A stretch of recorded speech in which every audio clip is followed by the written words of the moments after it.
Mwongozo wa kujifunza Biblia, hii ikiwa ni Juni 29, siku ya Jumatatu. Mada ya leo inasema toka Athene hadi Korintho. Soma Matendo ya Mitume sura ya 17, 16 hadi 34. Paulo alikuwa wapi kabla ya kwenda Korintho na alifanya nini huko? Matendo 17, 16 hadi 34 inaeleza mahubiri ya Paulo kwa Waathene kabla ya kwenda kwake Korintho. Inavyoonekana hakupanga kutembelea Athene wakati huo, lakini alienda huko kwa msaada wa baadhi ya marafiki kwa sababu ya upinzani aliyokumbana nao huko Beroya. Matendo 17, 13 hadi 15. Wale waliokwenda pamoja na Paulo huko Athene walirudi Beroya wakiwa na amri kwa Timotheo na Sila kuungana naye haraka iwezekanavyo. Matendo 17, 15. Matendo ya Mitume 17, 16 hadi 34 inahusu kile Paulo anachofanya wakati akiwasubiri. Anazungumzia Yesu katika sinagogi, sokoni na Areopago. Kwa kweli asingeweza kuacha kumzungumzia Yesu na kutumia kila fursa kufanya hivyo.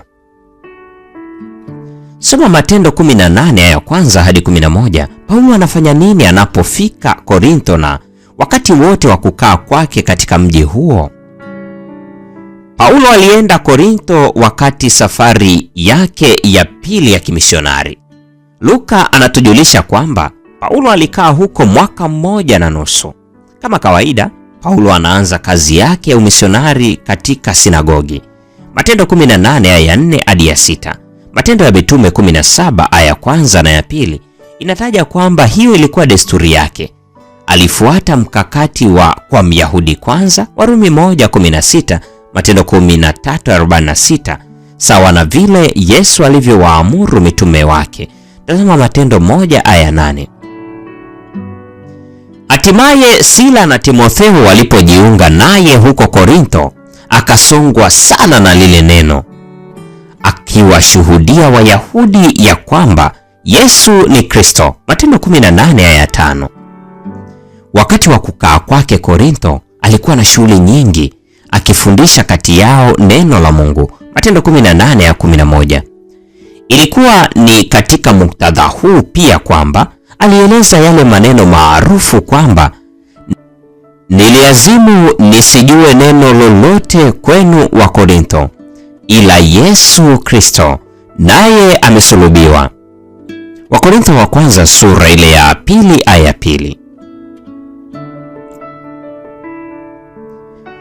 Tunaweza kujifunza nini kutokana na kazi ya Paulo ya umisionari huko Athene na Korintho kuhusu kutumia kila fursa kuhubiri Injili?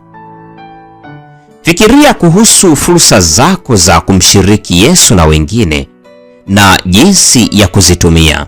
Hii ni Juni 29, mada ikisema toka Athene hadi Korintho.